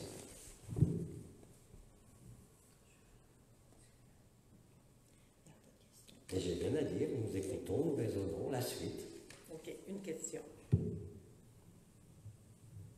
Là, présentement, c'est une question. Quelle est la différence entre onde de forme appelée Tor et antenne de Lakowski? Quelles sont les propriétés de chacune de ces ondes scalaires à porter sur soi ou à poser près de soi ou dans un lieu? Merci infiniment pour votre éclairage. Alors, les ondes. Pour faire simple, parce que ce n'est pas mon domaine, vous avez ce qu'on appelle l'électromagnétisme, l'onde sinusoïdale habituelle qui est polarisée en plus ou en moins. C'est les couleurs, c'est les sons, c'est tout ce qui est l'électromagnétisme. L'onde scalaire n'est pas polarisée. Il existe bien sûr différentes formes d'ondes scalaires et différents circuits métalliques, différents oscillateurs qui génèrent certaines ondes spécifiques. Il y a des différences. Mais je rappelle qu'elle est plus importante. Et je pense que c'est la personne qui fabrique ces objets qui demande cette question. L'important est l'amour que tu mets pour les fabriquer, et non pas la mesure de telle onde ou de telle onde scalaire. Parce que l'intensité et la qualité de l'amour que tu fais dans cet acte de création est bien plus important que d'avoir telle forme d'onde scalaire ou telle autre forme. Bien sûr qu'il y a des spécificités repérables, mesurables, mais je te dis aujourd'hui que ta qualité de transparence quand c'est fabriqué est beaucoup plus agissante que tout le reste des constituants. Mais simplement l'onde scalaire permet quelque part, quelle que soit sa forme, c'est-à-dire qu'elle se propage en ligne droite ou en spirale, sans être polarisée, c'est-à-dire ce n'est ni électrique ni magnétique, se propage à l'infini. C'est la bonne nouvelle, l'onde scalaire. C'est la bonne nouvelle du temps zéro. C'est le réalignement de votre présence avec votre absence, ou si vous préférez, la fusion de l'être et du non-être. Ne t'embarrasse pas de tels détails, de mesures, de radionique ou d'unité bovis ou de vibrations en verre positif ou en verre négatif. Parce qu'il y a quelque chose que tu ne peux pas mesurer. À aucun moment, ni avec un pendule, ni avec quoi que ce soit. C'est la qualité d'amour avec laquelle tu réalises cela, qui est bien plus efficace que ce qui est à l'intérieur, même s'il y a des spécificités. Alors ne te préoccupe pas, bien évidemment, et tu pourras demander la même question à Tête de Caboche, qui, me semble-t-il, fait joujou avec ça en ce moment. Mais ce qui est important, c'est que toutes ces formes géométriques, que ce soit des circuits de radionique, ou ce qui vous préférez, qui génèrent de façon passive ce qu'on appelle le champ cosmique de l'univers électromagnétique, ou que ce soit des circuits qu'on appelle des résonateurs ou des oscillateurs, peu importe les noms, quelles que soient les formes, c'est ce que tu vas mettre, toi, dessus, par ton amour, qui est plus efficace que la forme elle-même. Donc ne te pose pas la question de savoir s'il y a une forme qui est meilleure qu'une autre, parce que la différence de l'action n'est pas liée à telle ou telle énergie, mais bien plus à la qualité de service que tu as fait en réalisant ces objets. Il y a des différences, certes, entre une onde scalaire longitudinale ou spiralée. Selon, on va dire, ce rayonnement qui est censé être infini de planche en planche et qui ne correspond pas et qui n'est en aucune soumission à la gravité ou à l'électromagnétisme, est libéré de la polarité.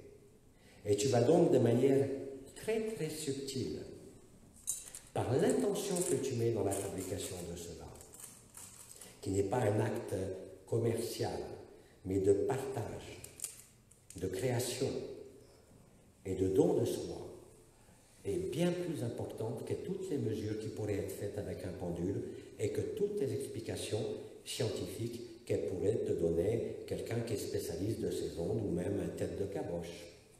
L'intention et le cœur avec lequel vous faites ces choses est bien plus importante que la forme. Ne t'attache pas aux différences de mesure, ne t'attache pas aux définitions des fabricants, mais attache-toi bien plus à toujours de veiller à demeurer dans cet état de don de toi quand tu fabriques ça. C'est bien plus important que de savoir que telle forme géométrique émet telle onde ou telle autre onde. L'efficacité est toujours la même, de te ramener au temps zéro et de te permettre de souvenir. Bien sûr qu'il y a des effets sur les mécanismes de douleur, sur les mal-être émotionnels ou mentales, mais cet effet n'est pas lié uniquement à ce que vous nommez l'onde scalaire, ou même aux minéraux ou aux métaux qui sont mis dans ces objets, mais avec l'intention avec laquelle ça a été fait. Vous rentrez, je vous le rappelle, depuis déjà des années, dans ce qui a été nommé la co-création consciente. Ce que vous faites avec amour est porteur d'amour. Ce que vous faites sans amour est privé d'amour. C'est aussi simple que ça. Et tu constateras d'ailleurs dans le temps, dans les semaines qui viennent, si elles ont lieu, que ça va être de plus en plus puissant, quelle que soit la forme que tu mets, quel que soit ce qui est mesuré comme unité bovis ou comme type de rayonnement. Ce qui est important, et ce n'est pas mesurable, à aucun moment, personne ne peut mesurer agapé, parce que ce n'est pas mesurable. Et c'est ça qui est le plus important. Ce que vous faites avec amour est porteur d'amour. Ce que vous faites sans amour, même si c'est logique, même si c'est mesuré, même si c'est calibré, ne représente plus rien par rapport à la puissance de l'amour de votre acte créatif. Je parle d'objets, mais c'est pareil dans toutes les relations, qu'elles soient familiales ou qu'elles soient avec quelqu'un qui vous demande son chemin dans la rue. Souriez, soyez vrai et spontané. Tout le reste ne sont que des alibis et des prétextes. Alors bien sûr, ces ondes scalaires, bien évidemment, étant en rapport avec quelque chose de non polarisé, vous renvoie au temps zéro, vous renvoie à ce qui a été nommé, je crois, les tachyons, c'est-à-dire ces ondes et ces particules de neutrinos qui dépassent la vitesse de la lumière, parce que c'est instantané. Alors après, c'est votre intention qui va se cristalliser réellement dans les cristaux, dans les minéraux, dans la résine et dans les reproductions sur des circuits de ces ondes scalaires. Alors bien sûr, il y a des différences, mais ça, je te conseille de demander plutôt à tête de caboche qu'à moi, parce que je n'ai pas les connaissances nécessaires. Mais par contre, ce que je t'affirme, c'est que la qualité avec laquelle tu crées cela est bien plus importante que toute mesure que tu pourrais faire. À un moment donné, s'il y a suffisamment d'amour, tu n'as même plus besoin d'émettre des ondes scalaires, ni des minéraux, mais simplement dessiner ou faire un objet qui a une forme de rose, une forme de baleine, une forme de fleur, avec l'intention d'amour. L'autre la vivra. L'onde scalaire est un support de l'information du temps zéro, mais avant tout, un support d'agapé. Comme les minéraux. Vous imprégnez littéralement d'agapé les lieux où vous passez. C'est la rémanence des murs. Quand vous êtes au temps zéro, comme le Christ à son époque, quand il se promenait dans les rues de Jérusalem et que la femme qui avait des saignements le touche et est guérie. Et la veuve aussi qui dit « c'est ta foi qui t'a guéri, c'est pas moi ». C'est exactement la même chose. Mais la foi en quoi? En la vie. La foi en l'amour que vous êtes, même si vous ne vous êtes pas encore reconnu. Si votre intention est pure, alors c'est le plus important, quelles que soient les mesures. C'est la primauté d'agapé à tous les niveaux. Et pas seulement pour des objets fabriqués comme ça, mais dans tous les actes créatifs, dans toutes les relations qui se déroulent. Si vous mettez, comme je disais, l'amour devant, si vous vous oubliez, si vous êtes dans le service à l'autre, indépendamment de tout avantage personnel, vous raisonnez avec l'autre et vous êtes l'autre. C'est ça la résonance agapé. Que ça passe par des objets, par des lieux, par des rémanences de murs, par quoi que ce soit. Vous avez d'innombrables frères et sœurs qui se retrouvent à vivre agapé sans savoir ce que c'est, sans avoir rien demandé. Mais ils étaient disponibles, même sans le savoir, même en le refusant. Vous êtes sortis de ces notions de mesure. Vous n'avez plus besoin de mesurer si c'est bien ou mal, si c'est plus efficace ou moins efficace. Parce que si vous faites ça, ça veut dire quoi? Que vous n'êtes pas encore libre, que vous voulez agir selon des règles de la matière et non pas selon les règles de l'esprit. Alors oubliez toutes ces notions-là. Soyez vrai, soyez spontané, même si je me doute que Tête de Caboche aura peut-être d'autres réponses que les miennes par rapport à l'aspect structurel de ces ondes de forme. Mais l'important n'est pas là. L'important, c'est l'intention d'amour et de service que vous mettez dans ce que vous faites. À chaque minute. Tout le reste, si vous mesurez, vous retombez dans la dualité. Bien, mal, là c'est plus fort, là c'est moins fort. L'amour ne connaît rien de tout ça. Et celui qui vit la vérité n'a surtout pas besoin de mesurer quoi que ce soit, ni de savoir quoi que ce soit. Le plus important, c'est sa disposition intérieure dans ce qui est créé, dans ce qui est dit, dans ce qui entre en relation, à quelque niveau que ce soit. Tout le reste ne fait que passer. Mais ce que vous faites dans cet état de disponibilité, de service, ne passera jamais. Et c'est ça qui vous fait vous souvenir de qui vous êtes. Comme le dit Tête de Caboche, vous êtes les uns, nous sommes tous les uns dans les autres. C'est, je crois, au niveau physique, c'est ce qu'on appelle aujourd'hui, et non plus la physique quantique, mais je crois l'intrication quantique, ou si vous préférez, ça fait plus savant, l'entrelacement quantique, où une particule qui est à un endroit de l'univers est connectée à toutes les autres particules, dans tous les univers et dans toutes les dimensions.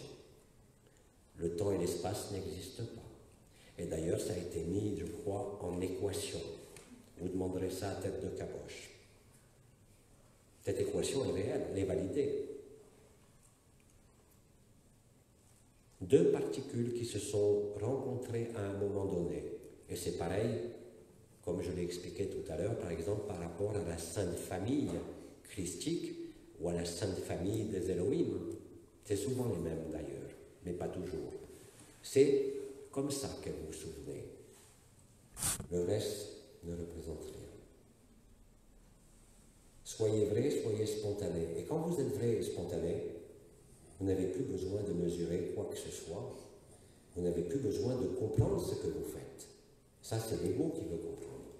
Mais si l'intention d'amour et de service est pure, que ce soit à travers un tableau, que ce soit à travers un poème, que ce soit à travers des objets, comme ces ondes scalaires mis dans des orgonites, que ce soit un t-shirt que vous faites fabriquer pour vous, pour quelqu'un d'autre, si c'est un geste d'amour, alors il a son action. Peu importe le support, peu importe la mesure. Agapé ne peut être mesuré en aucune manière. Et si vous avez encore besoin de mesurer quoi que ce soit, c'est que quelque part, il y a encore une certaine forme de dualité et aussi surtout une certaine forme de doute. Agapé ne doute jamais. Mais bon, si tu veux plus de précision sur les mesures, je t'invite à t'adresser directement, à reposer cette question et à Tête de Caboche directement dans un satsang. Ça sera plus simple, n'est-ce pas? D'ailleurs, Tête de Caboche vous a délivré déjà, depuis de nombreuses années, un certain nombre d'éléments très physiques concernant des produits, des cristaux, pour vous aider à cheminer jusqu'au point zéro. Vous pouvez vous aider de ce que vous voulez. L'important aujourd'hui est bien plus quand vous faites quelque chose, que ce soit un objet, que ce soit une rencontre, que ce soit un échange avec votre mari, votre femme, un enfant, c'est l'état dans lequel vous êtes d'amour qui agit. Ça ne va pas être vos mots, ça ne va pas être le besoin de persuader un enfant ou un mari de quelque chose. Ça va être là aussi votre disponibilité à l'amour qui va agir en l'autre. Je dirais, à l'insu de votre volonté, à l'insu de la volonté de l'autre, là est le miracle de l'amour. L'amour, c'est la démesure totale. C'est folie aux yeux des hommes. Et c'est pourtant l'unique vérité. Vous voyez? Alors, avons-nous d'autres témoignages ou questions écrites? Non. Alors, si nous Et avons... on a une question orale. Comment? On a une question orale. Alors, la personne vient au micro et on l'écoute. Merci, Omar, d'être avec nous. J'ai une question qui est toute petite pour quelque chose que j'ai vécu. J'entends rien. J'ai une question pour... Elle a une question qui est toute petite pour quelque chose qu'elle a vécu. Ah, d'accord. Il y a environ 2 semaines, durant la nuit, 2 semaines devant le... durant la nuit, J'ai rien compris. Il y a environ 2 semaines, durant la nuit, Ah, la nuit, c'est le Oui. mot nuit. Oh là là, avec l'accent québécois, ça devient dur.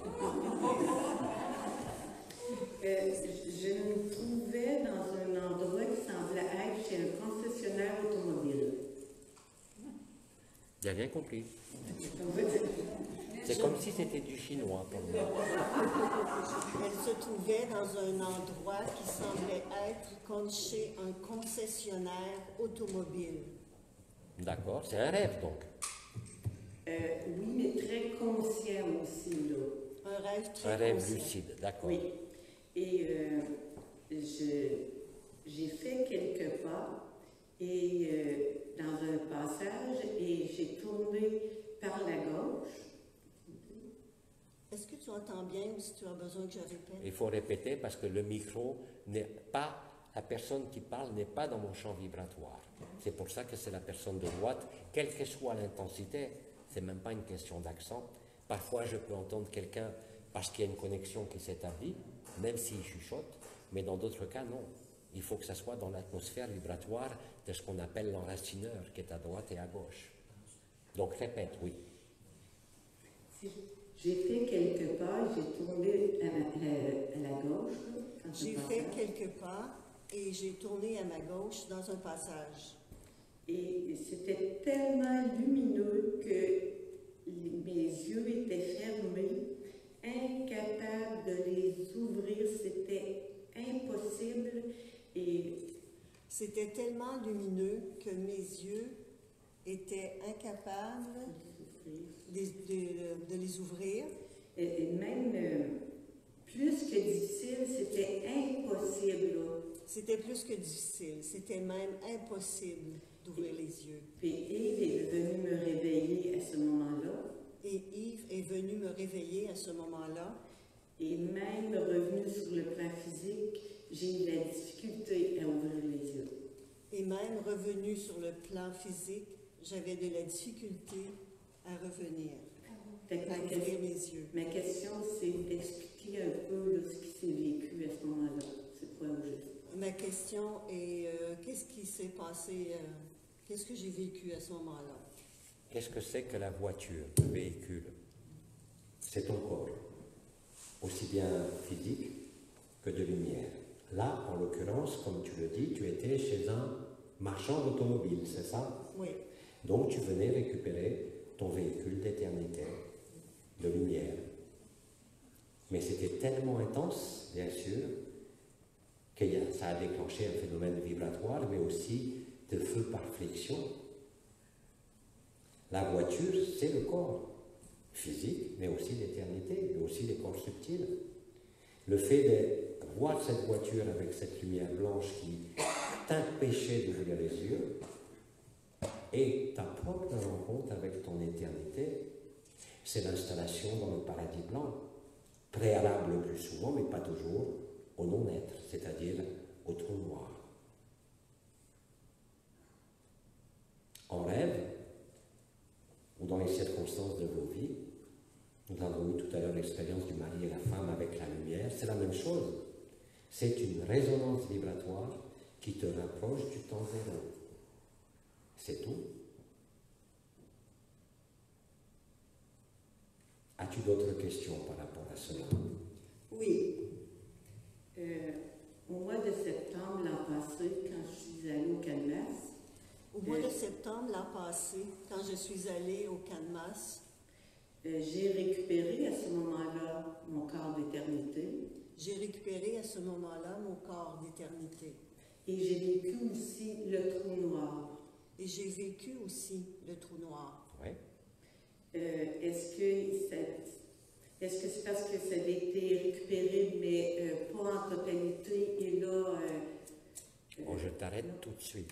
Est-ce que depuis que tu as vécu au Canmas, tu es resté toujours dans cet état de béatitude ou pas? Non, certainement pas. Non, elle répond non. Eh bien, c'est bien pour ça que tu l'as revécu. Avec le concessionnaire automobile et la voiture de lumière.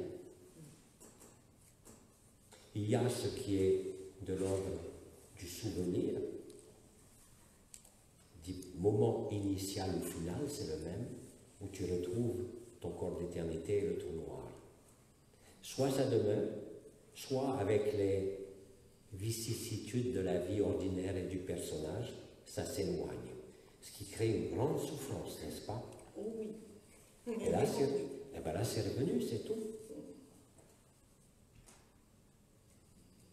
N'oubliez pas que durant toute une année, que ce soit moi, Tête de Caboche, Abba et d'autres intervenants, nous avons insisté très lourdement sur les habitudes. Les habitudes sont gênantes quand vous faites les choses automatiquement, par habitude, sans lucidité et sans la pleine conscience. Ces habitudes-là, même si elles vous semblent normales, vous éloignent de la vérité. Parce qu'elles vous mettent dans un train-train. Elles vous mettent dans l'habitude, c'est-à-dire que vous n'avez plus besoin d'être lucide, ça se fait quasiment automatiquement. C'était bien pratique. Mais ces habitudes-là vous éloignent de la vérité, parce que quand vous vous laissez guidé par vos habitudes, vos automatismes, parce que vous maîtrisez un domaine ou un autre, vous n'êtes plus disponible pour l'observateur et l'instant présent. Et ça crée de la souffrance. C'est pour ça que les habitudes, nous avons tant insisté sur le fait de les voir. Quand vous vous imposez des règles, vous-même, de manger à telle heure, de faire telle chose toujours de la même façon, vous devenez une espèce de perroquet et de singe et vous oubliez qui vous êtes. Et c'est exactement ce qui s'est passé pour toi et qui se passe certainement en ce moment même pour beaucoup de frères et de sœurs. Vivre une expérience agapée suffit à vous marquer là aussi au fer rouge. Mais si vous êtes emporté par les habitudes, par le mental, par le besoin de contrôler les événements et les choses et les situations, vous n'êtes plus disponible pour agapé. Et vous rentrez en souffrance. Et vous avez l'impression d'avoir perdu quelque chose. Non, c'est vous-même qui avez laissé le personnage revenir par automatisme et par facilité. Tout ce que vous croyez contrôler vous contrôle et vous restreint. La spontanéité d'agapé ne peut s'accompagner d'aucune volonté de contrôle, d'aucune sorte. Bien sûr, il y a des impératifs. Quand il faut payer le loyer, il faut le payer. Mais au niveau des autres habitudes, ou échéances, si vous préférez, mensuelles, annuelles et autres, vous devez demeurer lucide, c'est-à-dire disponible. Et vous ne pouvez pas contrôler et être disponible pour la vérité. Ça, c'est une grande leçon. Tout ce que vous croyez tenir vous tient, à tous les niveaux. Et ça freine et ça brime agapé, la liberté et la vérité. Donc le fait d'avoir vécu cela n'est pas une réminiscence, comme tu dis, du Canmas, mais c'est la réinstallation, peut-être de manière plus définitive et plus intense, de la vérité. Es-tu à nouveau en agapé, en joie? Elle répond oui. Voilà. Mais comme ça a été dit, il suffit d'une minute d'agapé, de trou noir, ou de pleine présence, ou de pleine absence, pour être marqué au fer rouge. Et chez certains d'entre vous, vous avez l'impression d'avoir perdu quelque chose, mais vous n'avez rien perdu. Vous n'avez simplement pas tout vu au niveau de votre personnage. Et en particulier, tout ce qui est lié au contrôle, à la culpabilité, quelle qu'elle soit, et à la peur, quelle qu'elle soit, vous prive de la liberté et vous met en souffrance. Jusqu'à ce que vous acceptiez que vous ne pouvez rien contrôler jusqu'à que vous acceptiez de ne plus être soumis à aucune facette du personnage, même si c'est lié à des données mémorielles ou même astrologiques de votre personnalité. C'est comme ça que vous faites l'apprentissage de la fin de la distance entre la vérité et vous. Parce qu'il y a une telle souffrance, effectivement, qui peut se réinstaller si vous laissez le personnage, par habitude, reprendre ses automatismes, que bien évidemment, ce qui a été vécu vous semble non pas perdu, mais s'éloigner, et vous rentrez en tristesse, en colère. Ce n'est que parce qu'il reste encore des résidus mémoriels, qui ne sont pas des karmas, mais qui sont simplement des postures de comportement de votre vie, liées peut-être à votre tempérament, à votre signe astrologique, à vos mémoires, peu importe. Mais c'est toujours la même chose. C'est la culpabilité, la peur, le doute, les automatismes de la personne, les besoins de contrôle qui semblent vous faire perdre cet état d'agapé. Mais c'est les va-et-vient entre l'éphémère et l'éternel, ça a été dit, qui va installer l'éternel de façon pérenne. Mais c'est justement quand vous en aurez marre de voir que vous n'êtes pas bien alors que vous étiez si bien, que vous comprenez ce qui se joue dans le personnage, que vous voyez réellement ou que vous conscientisez réellement ce qui n'avait pas été vu, à ce moment-là, vous lirez de vous-même, c'est-à-dire de votre culpabilité, de votre besoin de contrôle, de vos peurs et de vos doutes. À l'époque, je disais l'amour ou la peur. Et vous savez que déjà depuis de nombreux mois, moi et Bidi aussi, nous avons dit l'amour ou la souffrance. Quand vous en aurez marre de souffrir, vous lirez de vos propres souffrances. Mais pour cela, il faut accepter que vous ne contrôlez rien et que vous ne maîtrisez rien.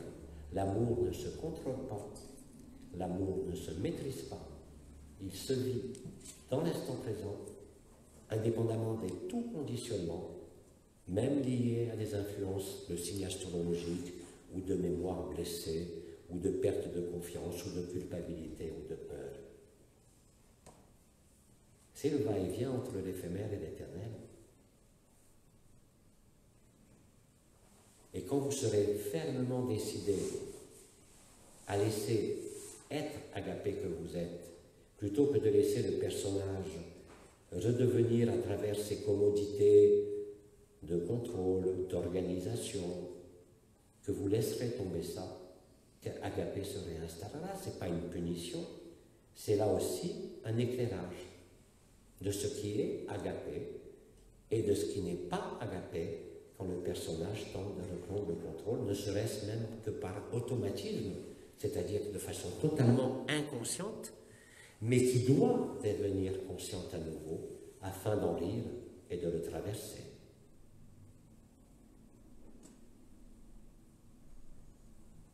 C'est aussi comme ça, et ça a été dit par Tête de Caboche, d'une manière comme d'une autre, de vous dégoûter de l'éphémère, de la création, de votre forme.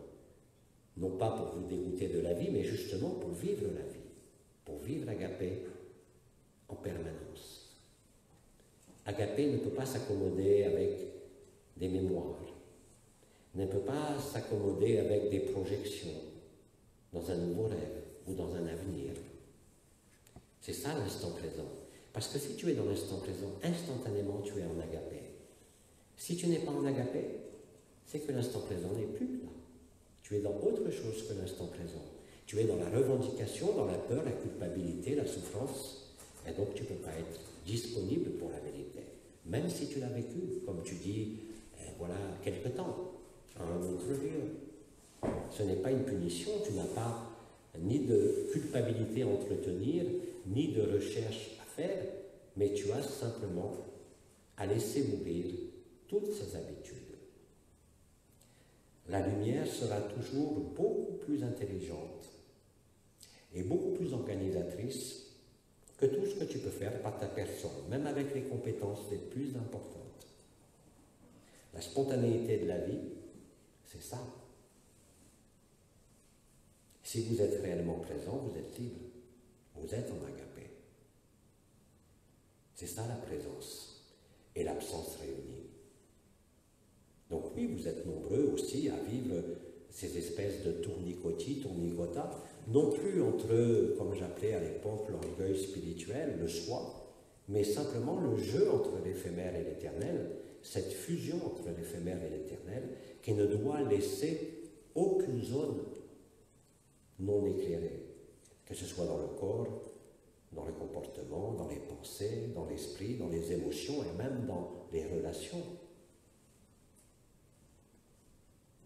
Et d'ailleurs, je dirais, comme je le répète, quand vous en aurez marre de souffrir, il ne restera que l'amour. Vous avez eu d'innombrables témoignages aussi de frères et de sœurs qui ont été incarnés, qui ont été connus et qui vous décrivent la même chose. Vous avez d'innombrables frères et sœurs aujourd'hui qui s'expriment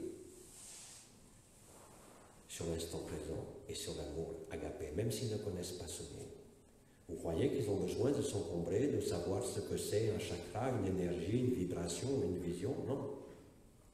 La disponibilité à l'instant présent, c'est la vacuité.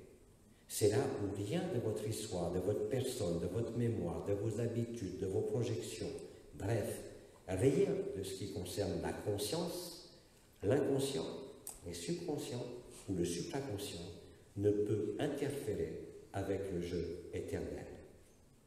Tant que ça n'est pas stabilisé, oui, ça peut vous donner l'impression de souffrir, d'être en colère, et là vous avez parfois l'impression de voir ressurgir la culpabilité, la souffrance, les peurs.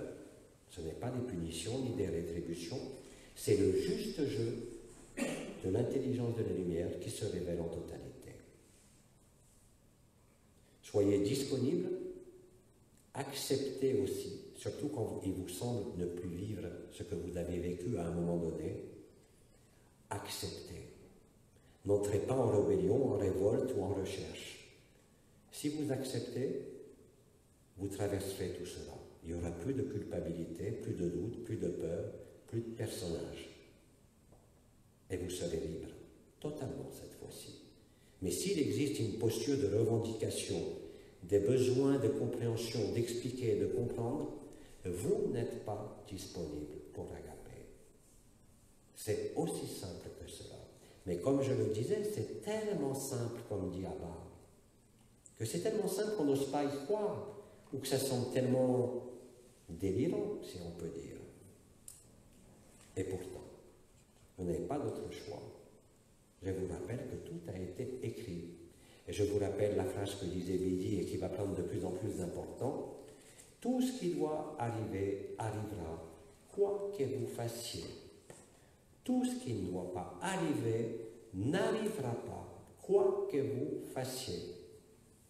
À partir de là, si vous vivez cela, si vous acceptez cela, vous êtes libre. C'est ça l'acceptation et le oui. C'est pas réfléchir sur un moment qui s'est passé, voilà, quelque temps et qui semble avoir disparu. Il n'a pas disparu.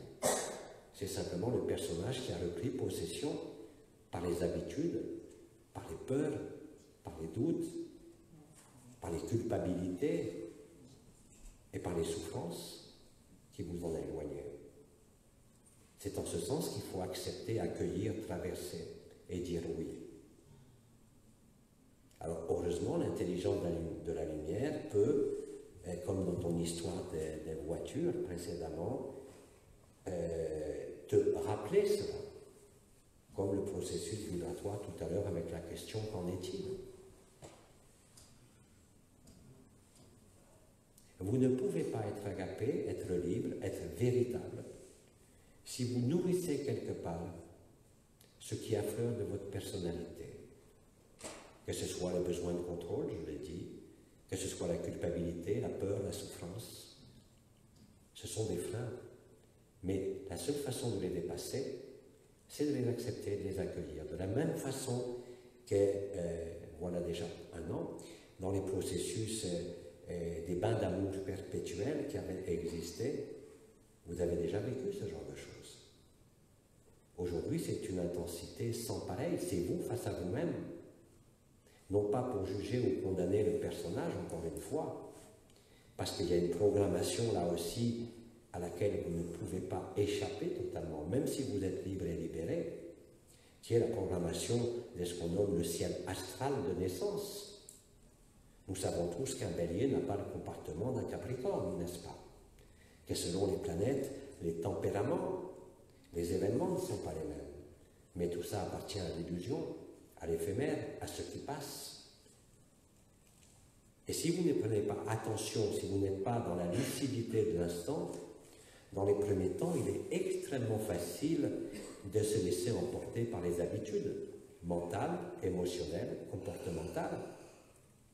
Et à ce moment-là, de dire que vous ne comprenez pas pourquoi Agapé n'est plus là. Mais Agapé vous montre cela. Ce n'est pas une punition. C'est le jeu du va-et-vient entre l'éphémère et l'éternel. C'est la traversée de l'éphémère dans l'éternel. C'est l'accueil, c'est l'acceptation, sans se poser de questions, sans revendication.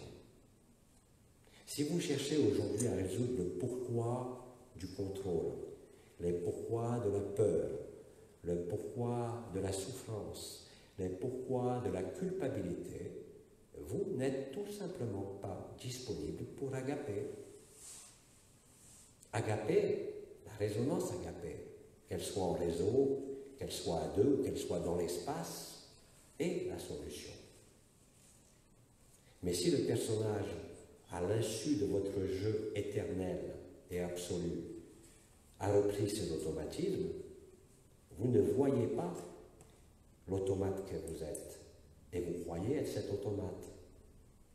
C'est ce qu'on appelle les tempéraments et les comportements, dont beaucoup sont issus de l'histoire, de l'éducation, mais aussi du ciel astral de naissance, astrologique, qui correspondent à la personnalité ou à l'âme d'ailleurs, mais qui ne sont pas la vérité.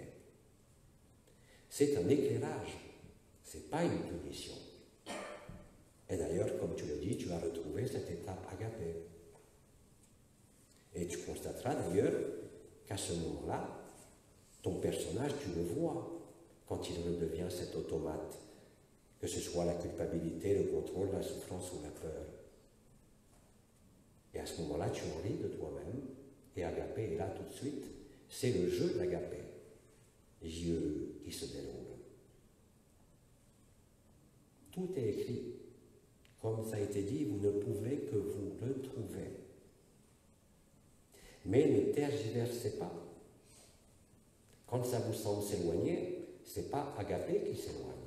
C'est vous qui vous en êtes éloigné, par automatisme, par le besoin de diriger, de contrôler, par la culpabilité, qui n'a rien à voir avec l'humilité.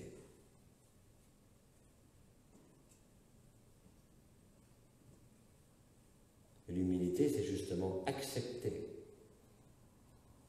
même votre culpabilité, sans la nourrir et sans l'interroger.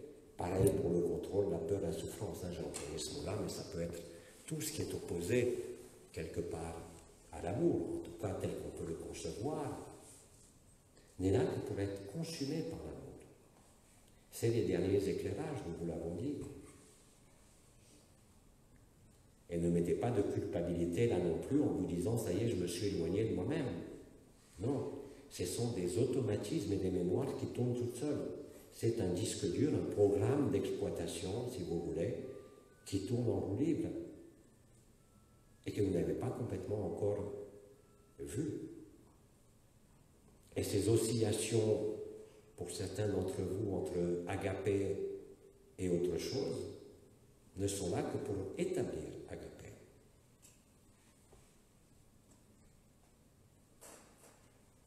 Et pour vous retrouver. Et quand vous en aurez marre, comme ça a été dit, de faire le yo-yo, et bien à ce moment-là, vous serez stabilisé en Agapé.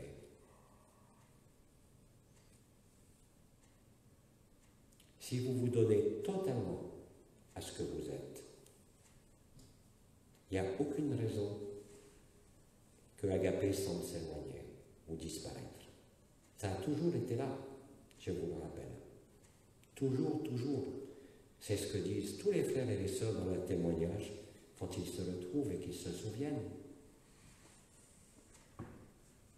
Mais après, il y a aussi, là, je dirais, pour certains, une phase d'acclimatation à la vérité.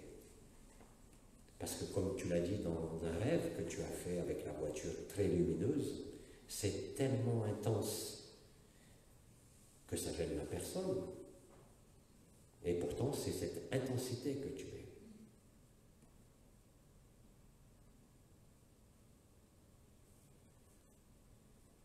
Dans certains cas, Agapé se dévoile d'un coup. Il y a un avant et un après. Nous avons eu plusieurs témoignages là-dessus. Et puis dans certains cas, je dirais pour ceux qui étaient un peu trop, non pas dans la matérialité, mais dans la spiritualité, dans la recherche, sont plus fragiles au niveau d'Agapé. Parce qu'il y a des automatismes justement spirituels, comportementaux aussi, qui tournent en boucle et qu'on ne voit pas. Et le jeu entre l'éternel et l'éphémère, c'est justement d'éclairer tout l'éphémère. Pas pour le juger et l'expliquer, mais pour le consumer littéralement dans le feu de l'amour.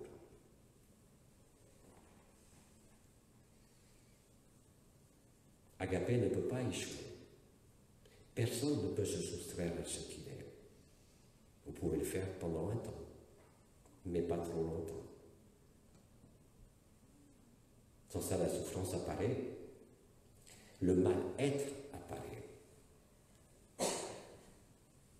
C'est pour vous faire épuiser vos propres résistances, vos propres revendications. Rappelez-vous, c'est la lumière qui vous trouve, ce n'est pas vous qui pouvez la trouver. Et c'est comme ça que vous vous retrouvez. Et c'est comme ça que vous êtes libre, réellement, et que vous êtes véritable.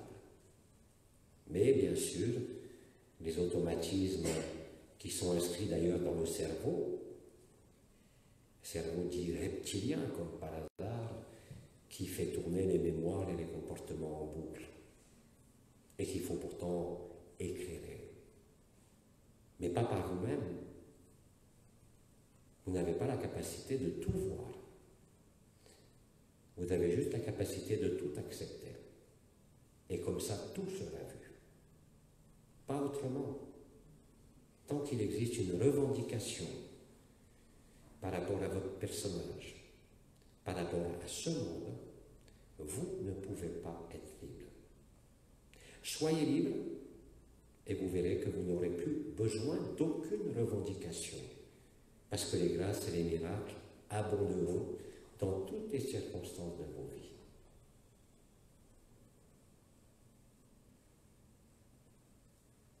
Parce que quand vous revendiquez, vous mettez en jeu quoi? L'intention, la conscience elle-même. Et donc c'est une projection. Et quand vous projetez, vous n'êtes pas libre pour l'introjection, c'est-à-dire le retournement vers l'intérieur, là où la conscience disparaît. Là où vous êtes inconscient, là où vous retrouvez Agapé. Et tout est parfait. Alors bien évidemment, c'est plus facile de dire que tout est parfait quand on vit des miracles et des grâces quotidiennes en état d'Agapé. Mais tout est parfait aussi, même à travers ce que vous vivez comme sentiment d'injustice, d'imperfection. Accueillez de la même façon et vous êtes libre juste après. Tous les mécanismes projectifs d'extériorisation, quels qu'ils soient, doivent laisser la place à ce qui est véritable et qui est de l'ordre de l'intériorité la plus profonde qui soit, ce qu'on a nommé le cœur du cœur, le point zéro, le temps zéro.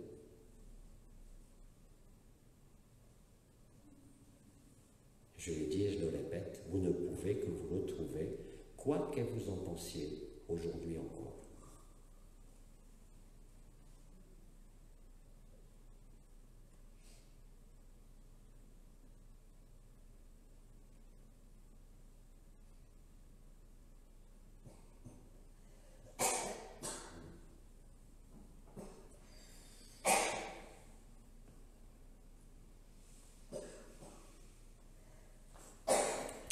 témoignages ou questionnements dans cette salle là?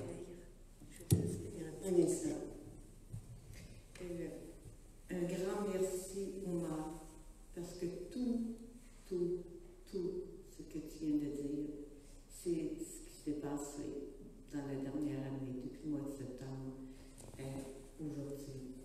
Et effectivement, toute cette grande souffrance, ou toute cette rébellion, cette revendication, tout s'est vécu en moi tel que tu l'as décrit.